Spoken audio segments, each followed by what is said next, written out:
Hello YouTube, how you doing? Back again with more parcels. A little bit later than I said I'd be this time round. I think I said that I was going to try and aim to get one out in February. It's the end of March. So what you're seeing here is pretty much everything that I picked up since around about the end of January. There was a couple of other things that I picked up as well, which I opened, which I'll probably flash up before I start getting into these. But before I really get into that, I just wanted to talk a little bit about what I aim for these videos to be. They're going to be pick-up videos, but along, while I'm doing that, I'm going to want to sort of talk a little bit about games in general as well. Kind of like a pick-up video slash gaming vlog. Give me an opportunity to, expand on that. Just talk about other games that I've been playing and things like that. One of the reasons that this video is so late is because I've been spending a lot of time playing this, Baldur's Gate 2 on the iPad. Now, I don't know if you remember back in my Christmas video, if you watched that I said that I was going to get into this at some point this year. And yeah, I did get into it in quite a big way. It's an absolute time sink. As you can see, you've got three parts to this game. You've got Shadows of Arm, which is the original campaign, like the main campaign. You've got Throne of Ball, which is like an expansion, the Black Pits 2, which is another expansion. It's like arena combat.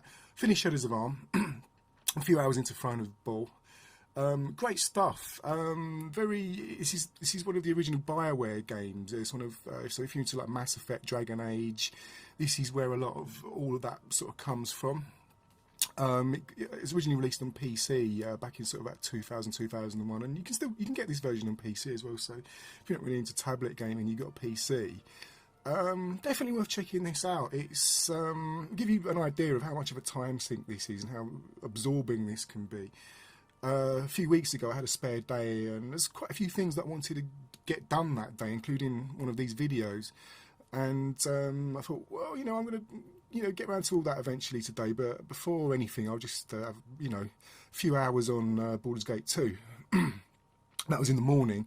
Next thing I know, it's about 9 o'clock in the evening, and this game had basically sucked away all of that time, and I didn't even realise where that time had gone. One of the reasons why this game, you get so into this game and why it sinks so much time, is because it actually takes quite a long time to do anything. If you're used to sort of more modern RPGs where they're sort of kind of snappy, this isn't like that at all. You can spend hours in this just tinkering with your party's inventory and their equipment, and the movement system is fairly clunky where you sort of point at the screen and they'll all sort of trundle along to that point of the screen. So it's quite a long drawn out game, but like I said, it's very, very absorbing. It's based on the Dungeons and Dragons rules. So again, if you're not really into RPGs or very deep RPGs, this could be a little bit scary because it can take quite a long time to get your head around the Dungeons and Dragons rules. This uses, I think, the Advanced Dungeons and Dragons rule set, the second rule set, version 2. And it's not the most intuitive of systems for RPGs. For instance, your armor stats, the lower number that your armor is, the better it is, which is obviously completely different to a lot of RPGs. You'd think the higher rating, the higher number that your armor would be, the better it is. But no, in Dungeons and Dragons, it's the opposite. The lower, you can actually go into minus figures, and the lower the number is, the better it is your armor. The spell system is quite strange as well. I pretty much always play as a mage in these types of games because I like to mess around with magic spells and things like that. It's if you're going to be playing a game like this, which can potentially go on for over 100 hours, I don't really want to be spending that 100 hours just hitting stuff with a sword. I like to sort of experiment with interesting magic spells, and this game offers that in spades. You get a lot of really interesting magic in this, but again, because it's Dungeons and Dragons, the magic system is a little bit unconventional, shall we say. It doesn't work on like a mana system like a lot of modern RPGs do. You have to memorize spells, and you only allowed a certain number of spells depending on your level. When you first start out and you're very low level, you can only really cast a couple of spells a day, and then once you've used them, you have to rest to remember your spells, to get your spells back again. That's not so much of a problem in this one because you actually start this one at a sort of fairly high level. I've actually played the original Baldur's Gate as well, and I was able to import my character into this and sort of carry on with all the spells and skills and that my character had in the first game, which was nice. But even so, you know, you're still kind of limited to the spells that you can cast. So you get into this sort of rhythm of getting into a big battle, using all your spells, and you have to rest. Now, you have to rest for about 8 hours, so you can get into scenarios where you're in a sewer, and you just sort of walk down a sewer corridor. You get into a big fight, use all your spells, and then before you move on, you want to get your spells back, so you rest. So these characters will be sort of sitting in this sewer for 8 hours resting, which doesn't sound like a very pleasant prospect, but there you go. Some people would say that that's not the way to play this game, that you shouldn't rest and you should just sort of tough it out and rest when you get to an inn or rest when you get to a safe location or something like that. But I don't want to, you know, I don't really want to do that with this because I want to use my spells. That's the whole point in playing a mage character. So if I run out of spells, it just puts me in a position where I can't use them, and it just makes the game less fun. So I'm not doing this sort of method of play. You know, I am resting whenever I get the chance to rest. Sometimes you rest and you get into a random battle, so it's not always a good idea to rest. But yeah, this is pretty much what's been sinking a lot of my time. Haven't finished it. I'm actually going to put this on hold for a little bit because there's other games that I want to play over the sort of Easter break. And you know, once that's over, I'll get back into this because I'm really into this at the moment. It's actually quite difficult for me to tear myself away from it. But there's other games I want to play, and I don't want to, you know, get sort of too tired of this. So I think a little break will, you know, just make it all the better when I come back to it. So yeah, reason why this video is late: Baldur's Gate 2 Enhanced Edition. I'm going to start these parcels in a second, but before I do that, I'm going to flash up a couple of games that I bought just after I did my last pickups video that I did actually open. One of them is this, Brothers in Arms on the DS. Now, you might be thinking, why the hell did you get Brothers in Arms on the DS? The reason is because I've had the Brothers in Arms Hell's Highway game sitting on my shelf for quite a long time. And it was one of those games where I thought, actually, this feels like a good time to play you. Now, I actually quite like the old Brothers of Arms games. I don't know if you've ever played them. Sort of a couple of generations ago, they were on PS2, Xbox, and PC, I think. And they're kind of quite interesting World War II first-person shooters. I mean, you don't really get a lot of first-person shooters set in World War II that much these days. I mean, there was a time when they were all over the place. The market was kind of saturated with them. But Brothers in Arms was a kind of quite an interesting one. It had quite an interesting kind of suppression mechanic. The whole point of the game is to flank people, basically. You've got enemies sort of dug down. They sort of move around. They're quite tactical in the way they move, but you get into these very sort of, you're dug in, they're dug in, you're trying to outsmart each other battles. A lot of the gameplay is you're suppressing them, or you're getting your team to suppress them. While they're suppressed, you have to sort of sneak around and flank them, and it's quite strategic, and it's quite good. It feels quite kind of realistic for a first-person shooter. And the World War II setting, it's not one of my favourite settings, but I do enjoy it. I mean, I really like the Medal of Honor games. And Brothers in Arms, you know, just sort of puts you in that kind of world, that kind of atmosphere. It's pretty good. But if you remember from my last video, I've got this thing where I like to try and sort of play every title chronologically.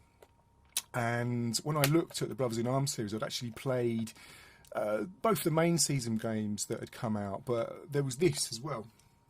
There was actually a game on the mobile phone as well, but there wasn't really any way that I could play that, and I think that might even be kind of this anyway. This DS version is basically a port of the mobile game. This was really cheap. This was just a couple of quid, and I thought I might as well just sort of play this, get this out of the way before I start Hell's Highway. And I did, and this isn't a very long game. I beat this in a couple of very, very short sessions, and it's not that great, to be honest with you, but as a little kind of appetizer, to Hell's Highway, which I did play and I did actually enjoy quite a lot. Well, it was okay. It's kind of like a sort of 7 out of 10 game, but you know, it was good. It was probably better than the other two main series games I've played. But this was just, you know, a couple of quid, little appetizer before I got into that game. Unfortunately, the series, Brothers in Arms series, is kind of dead to me now because it's gone over to iOS. And, you know, I do play games on iOS because I've just been talking about my Baldur's Gate 2. But that's a proper premium game, Baldur's Gate 2. That's a full game. There's you know, a little bit of DLC with it, but they don't really hold back with it. You get a massive chunk of content.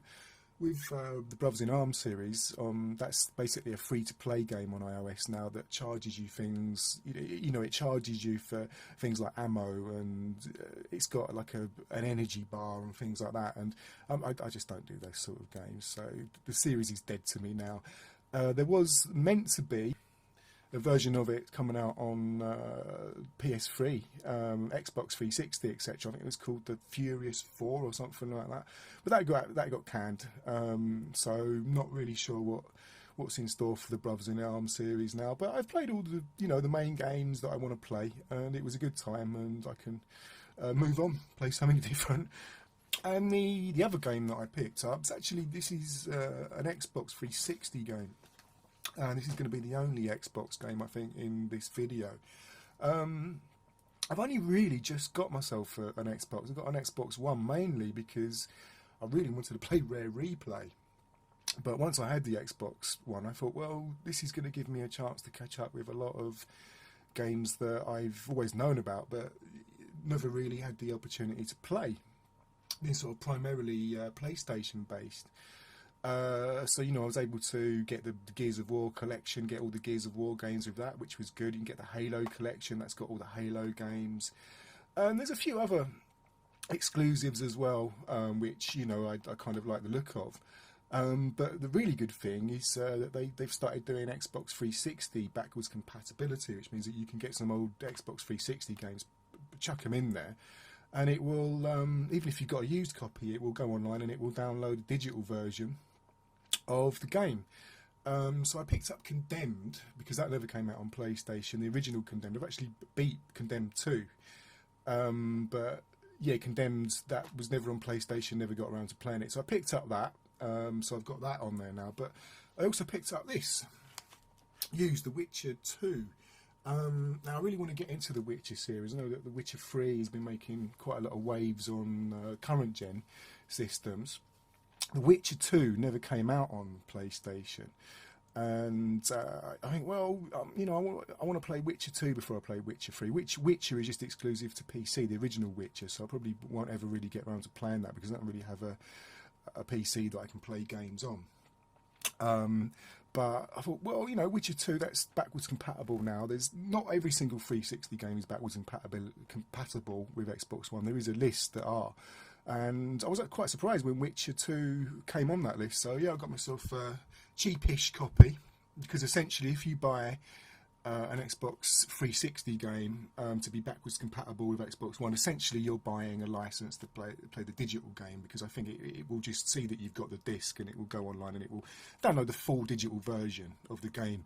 I don't even think that you have to put the disc into play. You might do actually, so yeah, don't quote me on that. I think, actually, yeah, you do need to put the disc into play. I'm pretty sure you do. But even so, it's not using the disc as anything other than like a sort of a copy protection type thing. So yeah, I put this in, it downloaded it. I haven't actually played any of this yet. This is a massive game. It's going to be a while before I get around to it. But I did just sort of start it up to see if it worked. And what I will say about it is the intro movie on this is absolutely brilliant. It really made me want to play the game. Quite frustrating because it's going to be a while before I play the game. But even if you've got no interest in playing this at all, watch the intro movie. It's great. Okay, so now I can get started on these parcels. Now, if you remember from my last video, I was a complete idiot in my last video, and I just opened these up. And I hadn't actually obscured any of my personal information, so I had to do all these really sort of dumb video effects all the way through the video every time I flashed my address up on screen, which kind of not only looked a bit stupid, but also made the video a lot longer to get out than I wanted it to. I actually don't really want to be spending a lot of time on these videos. I want them to be sort of guerrilla style vlogs that are very easy to record and I can put out very easy with minimal editing, etc, etc. And that, oh god, that made the whole process a lot longer than I wanted it to, basically. So I had the foresight to block out all my personal information with pen in advance this time. So low tech, but it's going to make these videos a lot easier to put out in the long run. I wish I'd have had the foresight to do that beforehand. My last video. Anyway, I'm going to get started with this big parcel here. I know what's in this because there's only one thing that I ordered this month which would be in a box this size. So let me get this out of the way. Hopefully all the others won't fall down. This one I'll just put to the side. Now I do actually know what's in this, like I said, and this isn't going to be a PlayStation game. This is something that it's actually quite rare for me to get things like this. So once I've got this open, I'll show it to you. I thought I'd make an exception with this. So just bear with me. And here we are. It's Zelda Twilight Princess, the limited edition version. Now, I normally aren't as frivolous as this. I normally don't pick up any sort of limited edition versions of games. In fact, I'm actually quite the opposite. I'm quite cheap. I'll normally wait for games to get really you know, cheap and pick them up then a few weeks, months, years sometimes after they've come out. This, I made the exception. Now I already own Zelda Twilight Princess on the Wii. I've never played it. I've been sort of slowly but surely playing all the Zelda games over the last sort of few years chronologically. And the last one I beat was I think Oracle of Seasons and Oracle of Ages. That's what I'm up to. I started Wind Waker yesterday. That was one of the games that I put Baldur's Gate 2 on hold for. I wanted to sort of sit down over the weekend and play Wind Waker. Now, I enjoy the Zelda games. The older ones I don't go quite as crazy for as some people do, but the one that I absolutely loved and is one of my favourite games really is Majora's Mask, which I played last year on the Virtual Console. I didn't play the 3DS version of it because that hadn't actually come out by the time I think it had just come out, but I'd already bought the Virtual Console version on Wii before I knew that was going to come out. So I just played that and I really loved it. I thought it was fantastic. Like I said, I started Wind Waker yesterday. A few hours into that, I've got to the bit where you first get the sail. So I haven't actually done any sailing yet, but when I've done this and I resume my game, I'm going to start the sailing portion of it. So when I heard about this, I was a bit, well, I've already got Twilight Princess because I bought Twilight Princess way back because I knew I wanted to get around to playing it eventually. And I thought, do I really want to get Twilight Princess HD if I've already got Twilight Princess on the Wii? And even more, do I want to get the special edition? And in the end I decided yes, because I'm probably only ever going to play this once. I'm not the sort of person that plays games over and over again. Very rarely do I do that. I'm very content to just play games once. I normally try and do as much content as I can in a game. And then I move on to something else. I just have the memories of the game. If I ever want to revisit it, I'm more likely to sort of watch a Let's Play or something like that.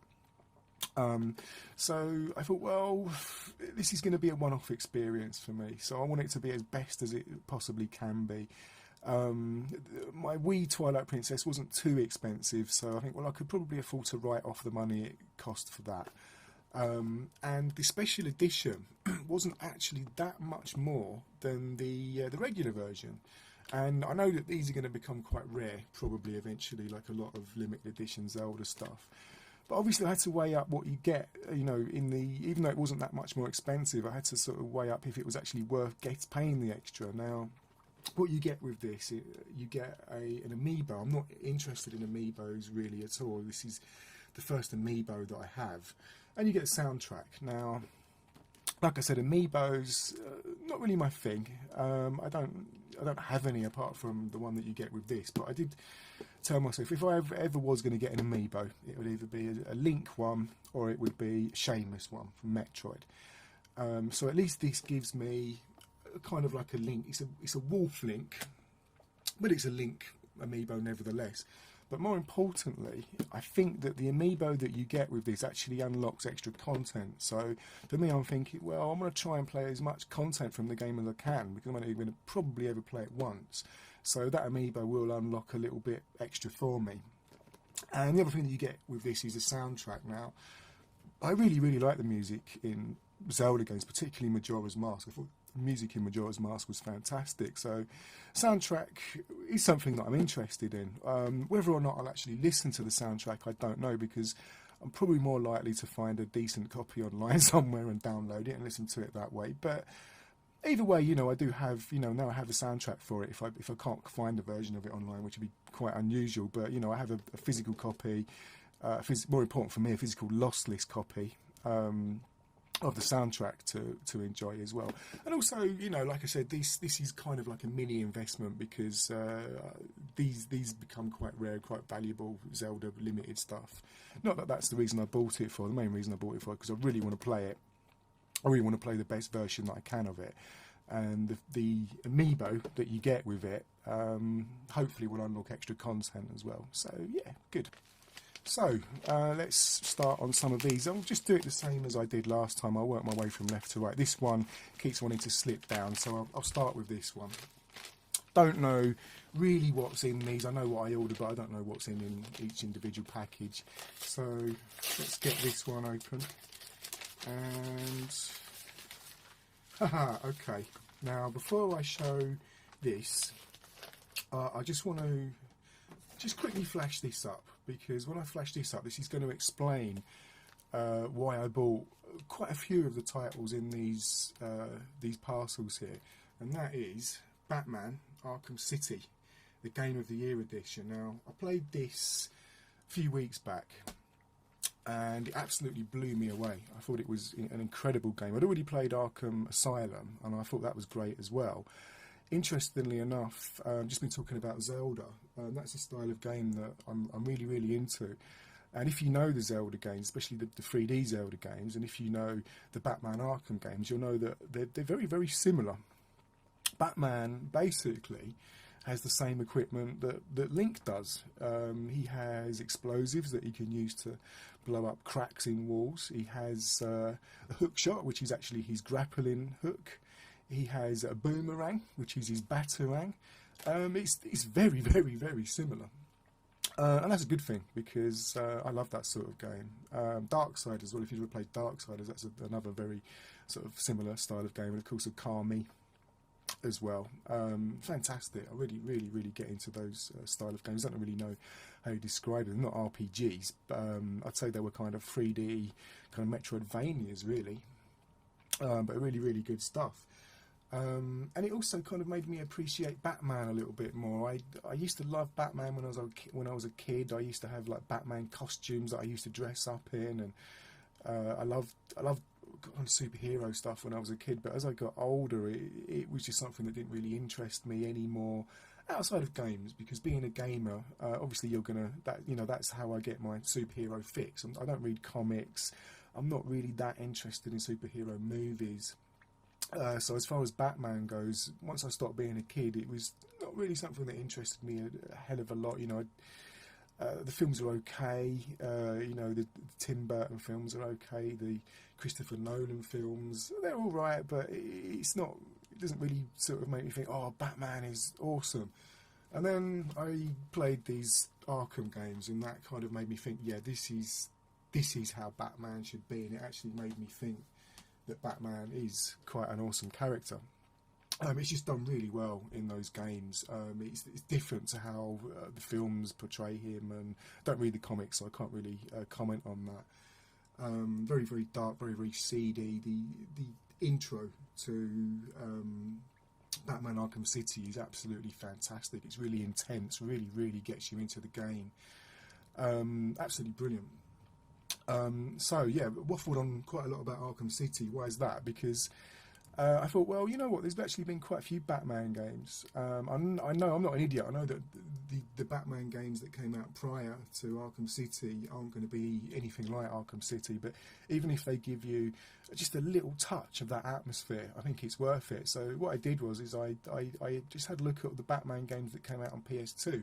I didn't have any of them, and there's about 3 or 4 that came out on PS2. I'm not sure if Lego Batman came out on PS2. But I didn't, wasn't really sort of interested in getting Lego Batman, maybe one day. But I did get some of the other Batman games, and this is one of them, Batman Vengeance. This is a very, very early game on PS2. It's one. I don't think it's a launch title, but it's a very, very early game. Looked at some reviews of it. They were kind of okay reviews. I'm not sure how well it's aged, but yeah, I just wanted to fill some gaps. I'm actually quite keen to play some of the older Batman games now, even though I know that they're probably going to be nothing like Arkham games.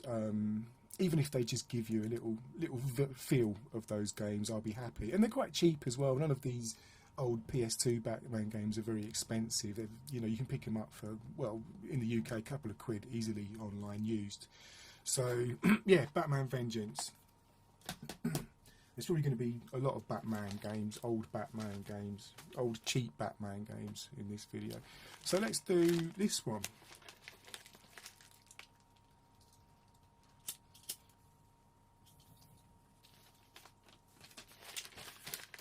Okay. Another PS2 game. And another Batman game. It's Batman Rise of Sin Tzu. I'm not sure if I've pronounced that correctly. Now, I've actually seen some footage of this, and this is a very, very basic game. This is a kind of like a 3D scrolling beat 'em up. I remember this not getting very good reviews at the time, but it looks like the sort of game that, it's a simple sort of brainless button basher beat 'em up with Batman, which, I don't know, it may be enjoyable. I've already explained why I'm picking up all these Batman games. And this is another one. I think this one actually came out just after, a few years after Batman Vengeance. So it's interesting that even though I'm opening these randomly, they've kind of come up in chronological order. And because there is one more Batman game that I got, which actually came out after this. We'll see how this one goes. But again, very, very cheap, just a couple of quid really. So even if I just get a few hours of play out of it, it'll be worth it. I'm going to aim to beat it though, because I try and beat every game that I start. Okay, so on to the next one. I wonder if this is going to be another Batman one. It'd be good if it was, but it's not. I can see that it's not. It's a Wii game. Oh, okay. To explain a little bit about this before I flash it up. Now, if you remember from my last video, I sort of briefly mentioned that I'm really into open world games. I absolutely love open world games. There's a few genres that I actually sort of actively follow. I make lists of the games in that genre that came out and eventually try and get them all. And I actually made a list of all the open world games that came out on PlayStation 2 and PlayStation 3. And on PlayStation 2 there's a couple of open world games, Destroy All Humans, which I think I did mention in my last video, Destroy All Humans, because I bought a Pandemic game. Pandemic developed the first couple of Destroy All Humans. And I noticed that there was one that came out on the Wii, this, Destroy All Humans, slightly dubious name, Big Willy Unleashed. Now, there's not a lot of open world games on the Wii, and I'm not sure if this one's going to be a good open world game. It didn't get very good reviews. Don't really care about them, as you might know. But I want to try it out. I'm going to try it out at some point because I enjoyed the Destroy Humans games that Pandemic did. I don't think Pandemic did this one. They didn't, which is one of the reasons why people are saying that it's not quite as good as the others. But from what I've heard, you might get some enjoyment out of this, and I like the open world style of these games. So yeah, I thought I'd pick this up again. Very, very cheap. I actually 100%ed Destroy All Humans 2. And I found it pretty good. You've got some interesting locations. You've got London. I absolutely love games that have got London settings in them because I'm from London. And you had some interesting, you had like an interesting kind of Soviet Union section as well, which reminded me a little bit of some of the locations in Mercenaries, which was another game that Pandemic did. Yeah, good enough for me to want to check that the Wii version out, even though the Wii version may not be up to par with the PS2 ones that I played, but even so, want to check it out anyway. So next, see what's next. This, I'm not sure what this is, but we'll find out. It's another PS2 game. Is it going to be another Batman game? No, it's not. Okay. Now this is kind of like a bittersweet game for me. This is Way of the Samurai 2, another cheap, very cheap PS2 game that you can get used online for a pittance. Again, this connects with what I was talking about open world. I basically went through my list of open world games on PS2 and PS3, and I just filled in any cheap gaps that I could find. Now, Way of the Samurai 2, oh, I can't believe this. I've just seen the spine of this. This was once selling pre-owned for £22.97. I did not pay £22.97 for this. Believe me, I would never pay £22.97 for a pre-owned game. This, it was particularly rare. But yeah, Way of the Samurai, if you have a look on GameFAQs and reviews, Way of the Samurai is actually described as an open world game.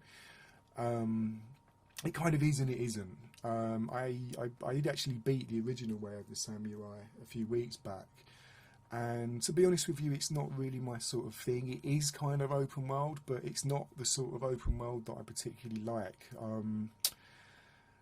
How to describe it? It's basically like a set of shoe boxes, very small shoe boxes that are all connected by doors and loading screens. And there's only about 10 areas in the game, very, very small.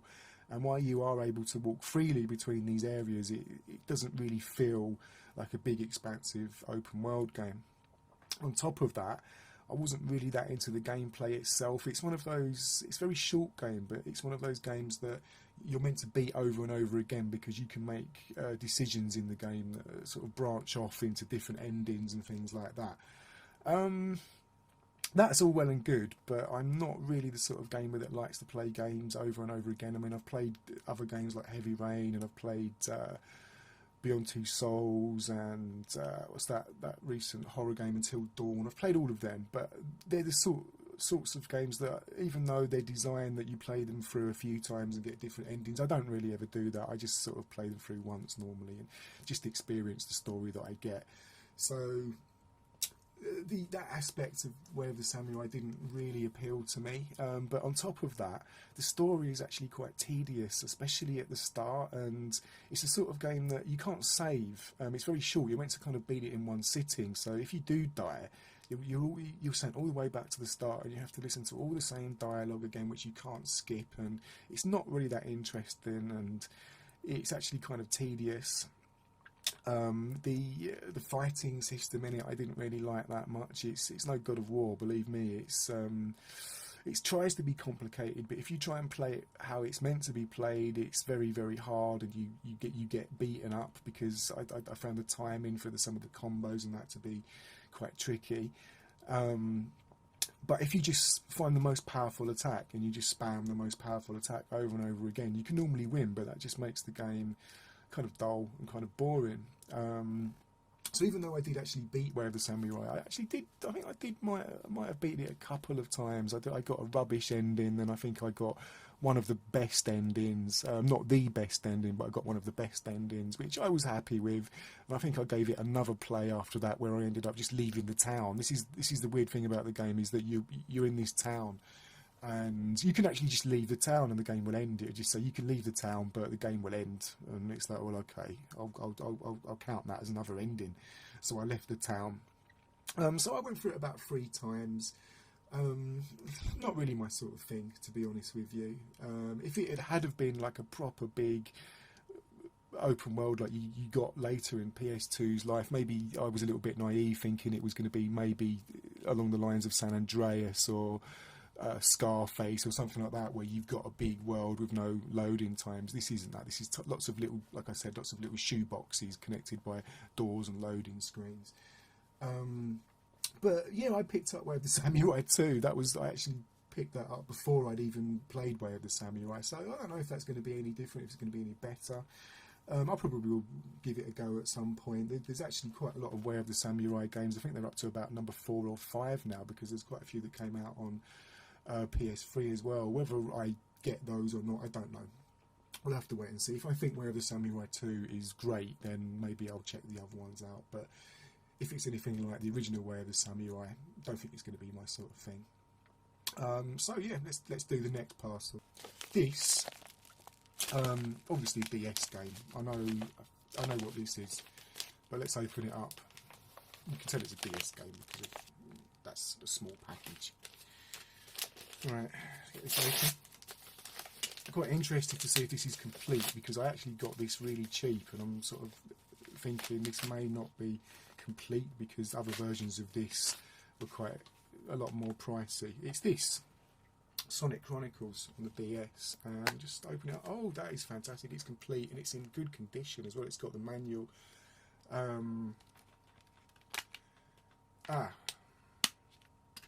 One problem though, it doesn't have the right game in it. It has Star Wars Lethal Alliance, whatever the hell that is. So this is going to have to go back, unfortunately, which is a real shame, because I really want to play these. Hopefully they'll be able to, where I got it from, will be able to swap it out for the right game for me. I could even actually buy a cart-only version now, because the cart-only versions are quite cheap. You can pick them up for just a couple of quid, really. But this is a BioWare game. If you remember, I was talking about not Sonic Chronicles, Baldur's Gate 2. BioWare, obviously the people that do Mass Effect, Dragon Age, etc., etc. This is by them as well, and it connects with me playing the Sonic games, which I talked a little bit about in my last video. Sort of go through the Sonic games. So eventually, I'm going to get round to this. I'm not sure what it's going to be like. I've heard mixed things about this. Some people say, this is quite a fun little RPG. Some people say that this is not very good, and it's probably one of BioWare's least the best RPGs. But we'll have to wait and see. Unfortunately, I don't have the right game. I don't even know what Star Wars Lethal Alliance is, to be honest with you. It might be a fantastic game, I don't know, but that's not what I wanted. So yeah, I'm going to have to sort this out with the seller. Okay, so I've got 3 more. This one has got 2 games in it, you can tell that. So let's get this one open. Okay, and I think these are going to be the remaining Batman games in my little sort of Batman spree. Yeah. So we've got Batman Begins. This is by EA, Warner Brothers. The other 2 games that I showed, Batman games, are by Ubisoft. This is by EA, and I think this is based on the film. Again, not sure what this is going to be like. I know it's not going to be a patch on the Arkham games, but I think this slightly, maybe a little bit darker in tone than the other 2 Batman games. I think obviously this is more based on the film, whereas the other 2 I think were based on the comics. This got kind of okay reviews, I think, but I don't know. It's EA, and I know, love or hate EA. One thing that you can say about EA is that their production values are normally always really, really good. So even though they might not be the sort of company that you want to support all the time because of some of their business practices, which I'm not going to really go into here, if you can pick up their games for cheap, really cheap, always quite a spectacle, always sort of push the hardware, especially PS2. I found that some of their games are really quite spectacular. Like you've got the James Bond games are really strong, the Medal of Honor games, the Lord of the Rings games. There's a lot going on for PS2 games. They really push the system a lot of the time. Don't know if this is going to do that, but for the price I paid for it, I'm willing to give it a go. And the other one, this got some pretty bad reviews when this came out. But again, this kind of connects to Batman, and it's the Catwoman game. Again, another film license. Now, I saw footage of the game when it first came out, and everyone was really sort of saying, "Oh, this is really boring, repetitive, simple game." but I saw some reviews that said actually this is kind of a little bit like Prince of Persia. And I really, really like Prince of Persia. I like I've played all of the sort of modern Prince of Persias, all the, the trilogy that came out on PS2, and I've played the two that came out on PS3, and I've enjoyed all of them. So if this just gives me a little bit of that vibe, if it gives me that sort of nice EA polish, I'll be happy. And really, this is sort of coming off of the Arkham City again. If you've played that, you know that that's got some Catwoman sections in it, which are really, really quite good. So again, if this just gives me a little sort of feel of what Arkham gave me, then I'll be happy. I'm not expecting much from it, but from the price I paid, it may give me a few hours of fun. So I've got 2 left.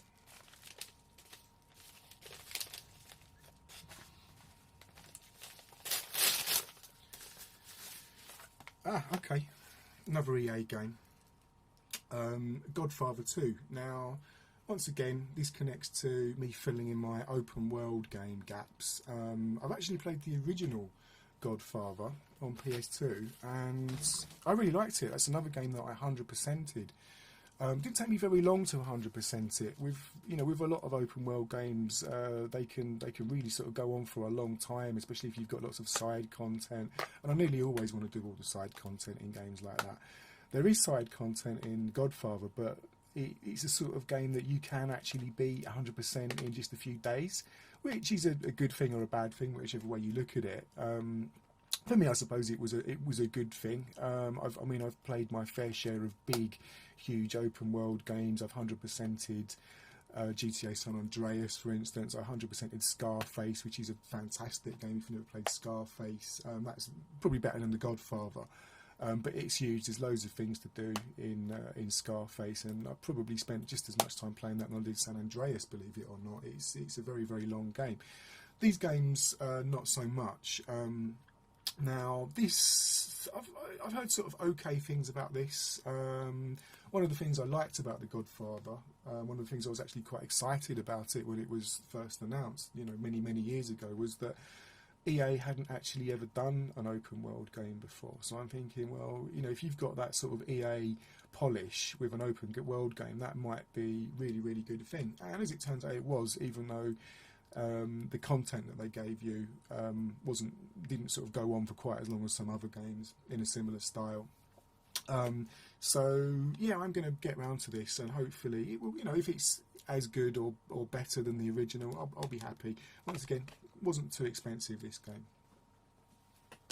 So I've got one more, and I'm trying to think what this one is, because by process of elimination I should know, but I'm drawing a blank at the moment, so let's just get this one open.